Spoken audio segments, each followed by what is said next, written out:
Yes, ni matumaini yangu kuwa mtazamaji wetu wa Zakayo TV uko salama kabisa na uko poa kabisa, lakini kwenye moja na mbili hapa ni Zakayo Tanzania, au unaweza kuniita Doto Peter Zakayo.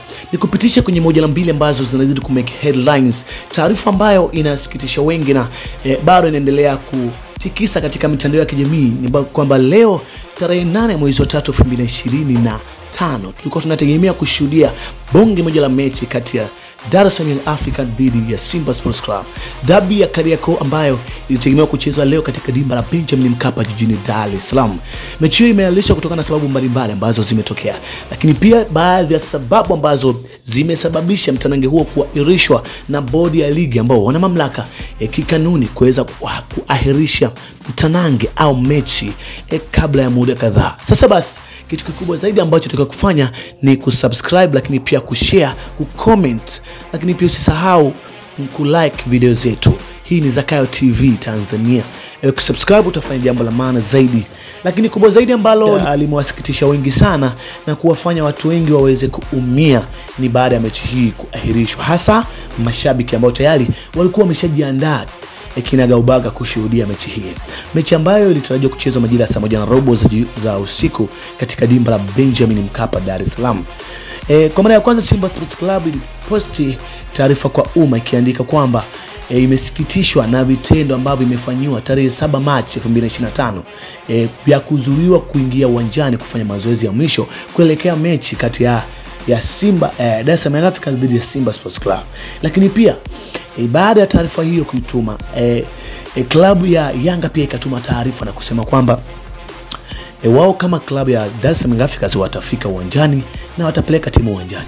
Ikumbuke kwamba Simba Sports Club kwenye taarifa yao walituma kwenye kwa umma ilikuwa na kipengele kinachosema kwamba wao hawatashiriki mchezo huo namba 184, kitu ambacho kimewasikitisha wengi. Ni baada ya taarifa pia leo majira saa 8 kamili za mchana tarehe 8 mwezi wa 3 2028 kutolewa taarifa na bodi ya ligi TLPB kwamba taarifa hiyo ambayo pia bodi ya ligi hiyo imeamua kuahirisha mchezo huo kupisha utafiti pamoja na uchunguzi mbalimbali ambao utaendelea kufanyika ili kupata taarifa zaidi na kujua namna ya kutoa maamuzi yaliyo ya haki.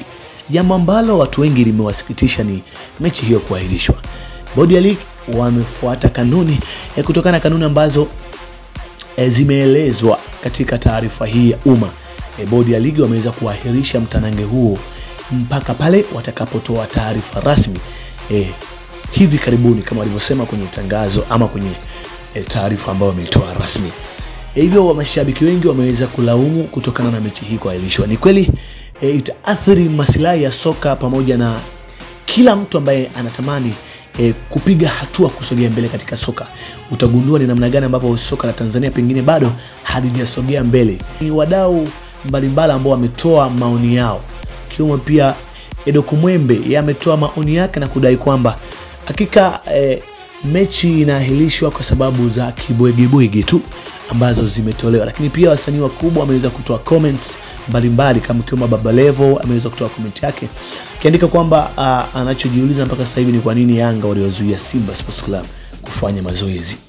Asante kwa kufuatilia channel yetu ya Doto Peter Zakayo, kipenda kutuita Zakayo TV Tanzania, na ulikuwa na mimi Doto Peter Zakayo. Nikualika tena wakati mwingine katika taarifa mbalimbali ambazo tutakuwa tukikuletea hapa moja kwa moja, exclusive kabisa kutokea hapa Zakayo TV. Asante na uwe na wakati mwema. Zakayo TV, the home of vibes. Usisahau kusubscribe.